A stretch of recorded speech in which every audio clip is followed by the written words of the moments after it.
Television Network. The outline of the presentation goes like this: a brief about the presenter and the agency, then background, problem statement, aim and objectives, justification, key aspects of enabling today's enterprise, then building tomorrow's economy, and conclusion. The presenter, as I said earlier, is the CEO and Vice President of Naseni, who is Bashir Wandu. He holds a BSc and several master's degrees, as well as a PhD from the top universities worldwide in electrical and telecommunications engineering. He has created numerous technologies utilized in the telecommunications area, in the fields of oil and gas, electricity, defense, aviation industries, and so on, within our continent, Europe, and the United States. He is a chartered electrical engineer and a fellow of the prestigious Institute of Engineering Technology, UK. Published over 40 electrical and electronic articles, well cited in the field. He was a former executive commissioner at the NCC, was a former executive commissioner in charge of license and consumer affairs also, was also an active EVC at the NCC. So he's also one of us. When we come to Digivation, Prof. Gambanta is one of us. Naseni stands for National Agency for Science and Engineering Infrastructure, which was established by an act of 1992, Decree number 33. Its operational mandate is in the areas of capital goods, research and production through the development of local capacity and capability for machine building and fabrication. The agency is chaired by His Excellency, the President and Commander-in-Chief of the Armed Forces of the Federal Republic of Nigeria, President Bola Ahmed Tinubu, GCFR. The Vice Chairman is Professor Gandu. We have so many other members, including ministers of the Federal Republic and presidents of strategic institutes and societies like Koren, NSE, Manufacturers Association of Nigeria, Small and Medium Enterprises Association of Nigeria, and so on. Naseni has so many monomandous institutes across the country, like the Scientific Equipment Development Institute in Mina and Enugu, Electronics Development Institute in Awka, Hydraulic Equipment Development Institute Kano, Nigerian National Engineering Design and Development Institute in Newi. We have Power Equipment Development Institute, Okene, to mention but a few. But now, I see a need for us to have a telecommunications engineering development institute so that it will partner with NCC, NIDA, Galaxy, and all the societies to make sure that we promote digivation in the country. The background of my presentation has to start with governance, innovation, and people. For governance, we understand that the system, process, and structure that guides the decision-making, establishing rules and maintaining responsibility within a group, organization, society, or community is what we refer to as governance. And among the most important characteristics of governance are transparency, accountability, rule of law, equal participation, and predictability. Innovation is interwoven with science and technology. While I may define science as search for truth or natural phenomena, which is a kind of knowledge gained through a systematic studies following a well-defined procedures such as definition, observation, experimentation, analysis of data, hypothesis, and formation of theories, perhaps technology could be the practical application of scientific discoveries to solve the problems of the humanity. Here comes now innovation, which is the development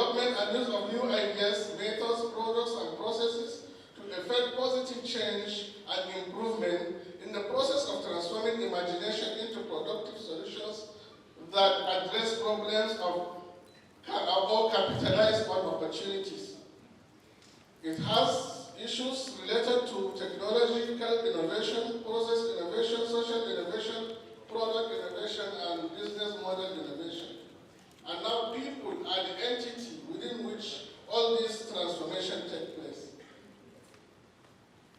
The problems related to our enterprise today will not be dissociated with dependency on oil, corruption, unemployment, inadequate or poor infrastructure, poor access to credit, inflation, land ownership and agricultural productivity, inadequacy in social services, weak institutions, foreign exchange shortages, security concerns, and lack of diversification.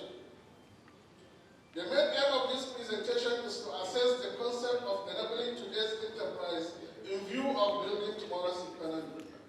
While the few objectives attached here with are to analyze the concept of today's enterprise based on the global economies, to analyze the stage of industrial revolution, to analyze the typologies of innovation, investigation on the current state of entrepreneurship, and to investigate the critical role of research and development linkages. This is because the low-income developing nations have experienced an extraordinary confluence of external shocks since March 2020 because of the COVID-19 pandemic. This includes a severe decline in real exports, lower oil and gas export prices, a decrease in cash and remittance inflows, and a decline in tourism, and so on. The current environment necessitates quick reactions, rapid learning, and creative, all-encompassing solutions to assist nations in accelerating their digital economic transformation. Enabling today's enterprise. This emphasizes the importance of organizations remaining agile, adaptable, and forward-thinking in order to flourish a business landscape that is always changing due to technological breakthroughs and evolving client expectations. This is also most likely related to the concept of giving modern firms with the tools, technologies, and strategies they need to thrive in today's fast-paced and highly competitive market. To stay ahead of the curve, this entails using cutting-edge technologies, implementing efficient processes, and cultivating an innovative culture. The key aspects of enabling today's enterprise are digital transformation, that is digivation.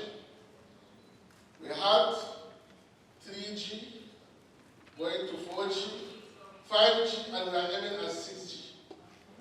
Issues related to this are also like issues of cloud computing, data analytics and artificial intelligence in conjunction with machine learning and Internet of Things, remote work and collaboration tools, cybersecurity measures, customer-centric approach, supply chain optimization, sustainability initiatives, innovation culture, employee empowerment, and ecosystem partnership.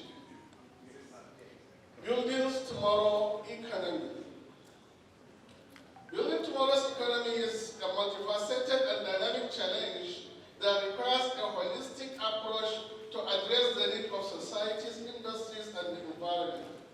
Here, there are some key considerations and strategies for shaping the economy of the future. Most of my predecessors on this platform have mentioned a lot of them, but to reiterate the facts, I will have to list some of them like innovation and technology, data-driven decision-making, sustainability, health care and well-being, education and workforce development, regulation and governance, entrepreneurship and small businesses, reskilling and lifelong learning, global collaboration, social safety,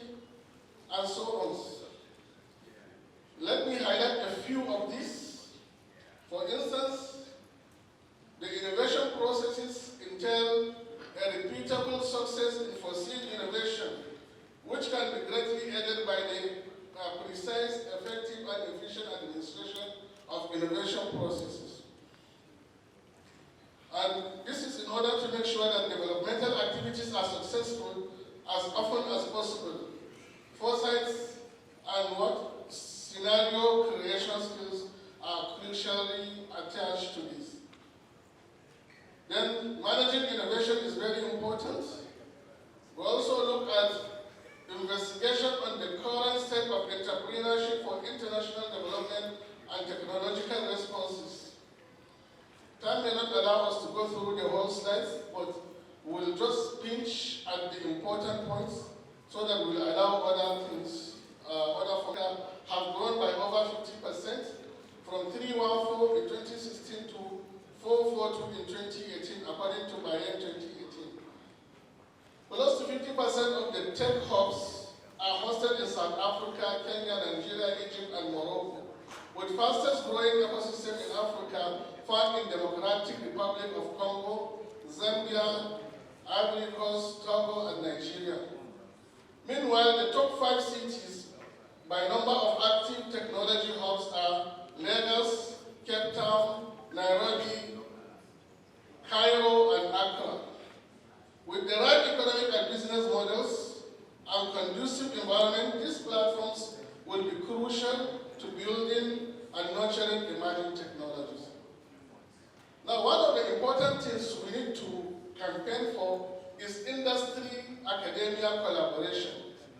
This has been the campaign of Global Grand Challenges Summit 2019 by the UK Royal Academy of Engineering, the US Academy of Engineering, and Chinese Academy of Engineering. There has to be strong collaboration and cooperation between the R&D in the universities and the industry.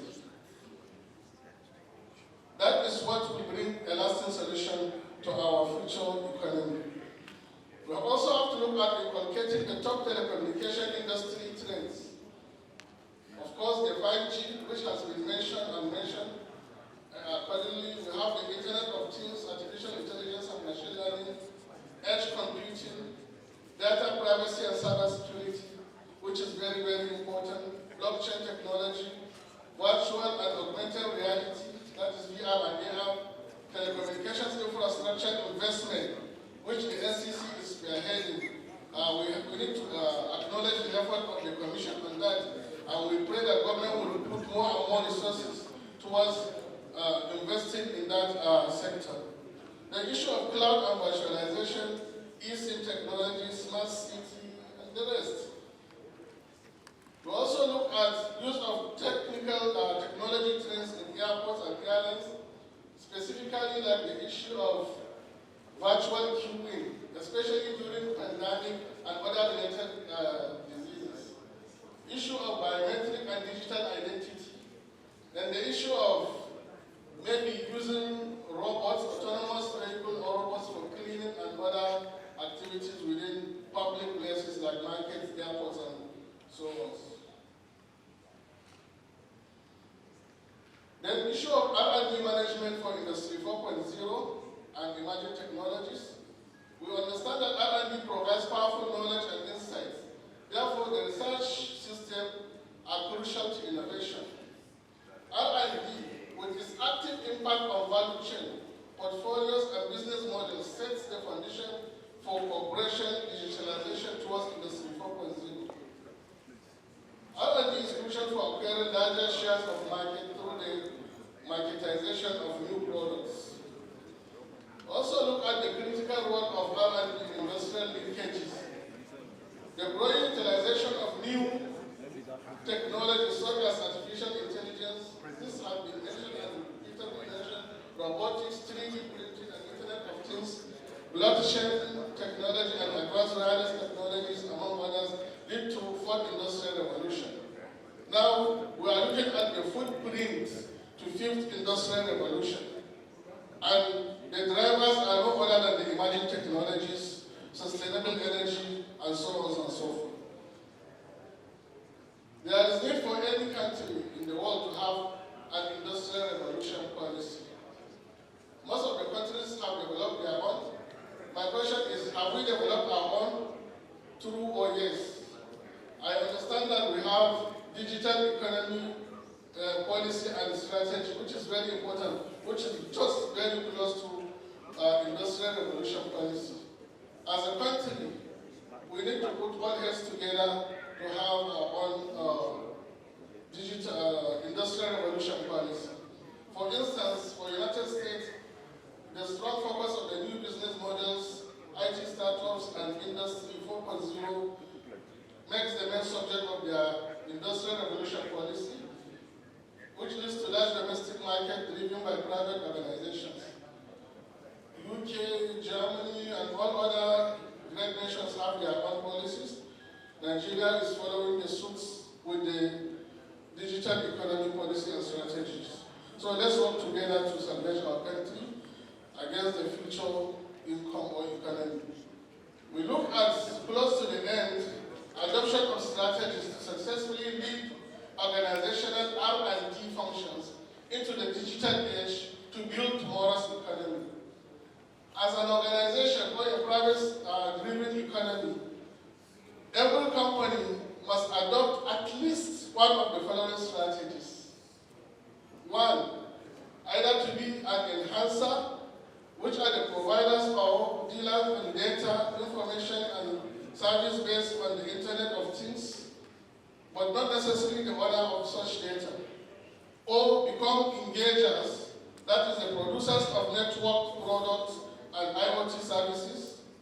Or embedders, that is the users of IoT in all operations, manufacturing processes, value chain services, and so on. Or at least enablers, that is technology providers for IoT, sensor systems, actuator technology, and platforms like the clouds to produce or deliver network services and products. Ladies and gentlemen,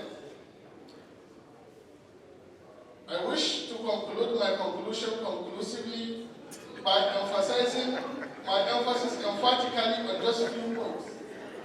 One, people are the individuals who make up societies, organizations, and communities. They are the driving force behind governance and innovation. Two, some of the problems of enabling today's enterprise include, but not limited to, dependency on oil, unemployment, inflation, security concerns, land ownership, weak institutions, and others. Three, traditional business models were not designed to address the digital economic security issues, stability or reliability. A massive shift, that is a paradigm shift in organizational mindset, is required to fully adopt Industry 4.0 and prepare a footprint towards fifth industrial revolution. Four, enabling today's enterprise can be achieved through the following: digital transformation to 5G, 6G, data analytics, use of AI, ML, and IoT, strict measures on cybersecurity, supply chain optimization, innovation culture, ecosystem partnership, and so on. Five, building tomorrow's economy is associated with governance.